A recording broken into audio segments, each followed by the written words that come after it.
Okay, it's my turn to set up, kind of clean up and set up for our daily meal, and we do it at our local town hall. And this is also where I went to school, so I thought I'd bring you in. Okay, this is the front door.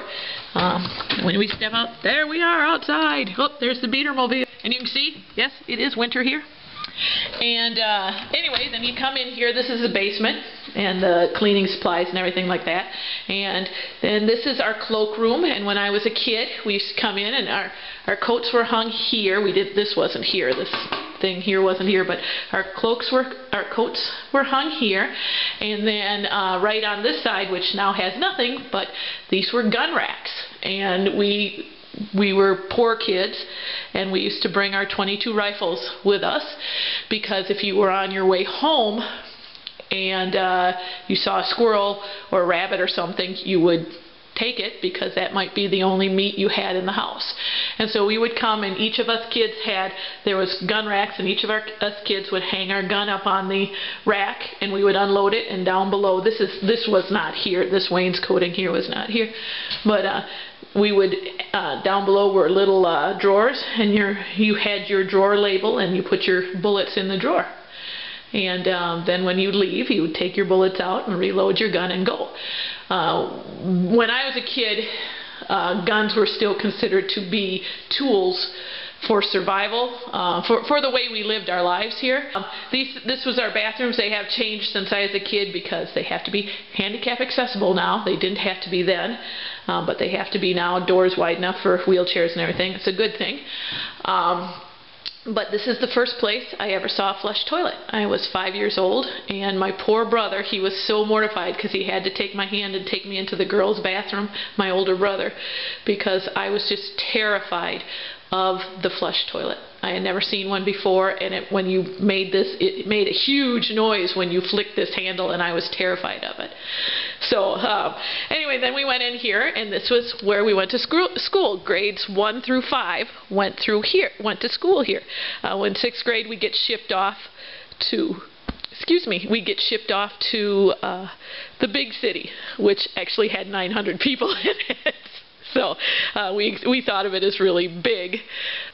Now, we also teach 4-H out of here, and we also have a couple other. We have a community card game and everything out of here. Inch True Blues, that was where I did my 4-H, was with the Inch True Blues. I now teach through the Inch True Blues. In fact, my picture is up there. I'm not going to get you too close, but my picture is up there right here. This is me driving a team of horses. Clydesdale horses, and I was teaching the kids. We were in advanced horsemanship there. So what I'm here for today is every day we serve one meal out of here. We don't actually have homeless people in our township, mainly for the way townships the countryside in the state of Wisconsin are known as townships. Then you go to villages. Villages are your incorporated. They usually have sewers and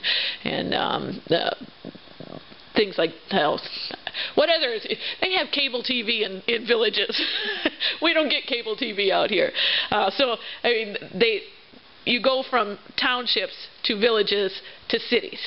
So in this township, we don't really have homeless people, because, well, it would be very hard to survive something like this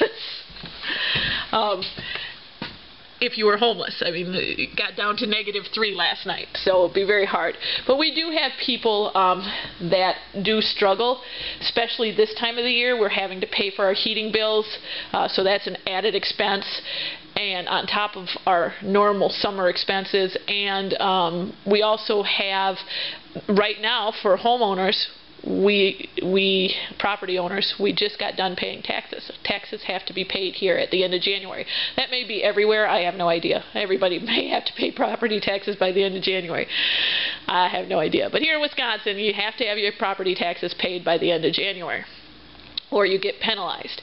So a lot of people right now are pretty much at the lowest. They got done with Christmas shopping, and then they had to save up for those taxes, so they got done paying taxes. And some of them right now are making choices between having the heat on in their house, having fuel for their car, and having food to eat. And so we do a meal once a day here, and that's what I'm here to set up. I came a little early just to show off. But anyway, I gotta do a little cleaning because I see we've got some stuff on the floor, and I saw some dead box elder bugs out there. Happens. But anyway, so I got to get the chairs and the table set up, and we do a meal a day out of here. This little kitchenette, this was not here when I was going to school. This is something that's a little new, but well, it's not really new. You can look at it and know it's not really new. I think it was probably in 85, 86 that this got put in. And anyway, we serve a meal a day out of this, just so that we know that our neighbors have something to eat.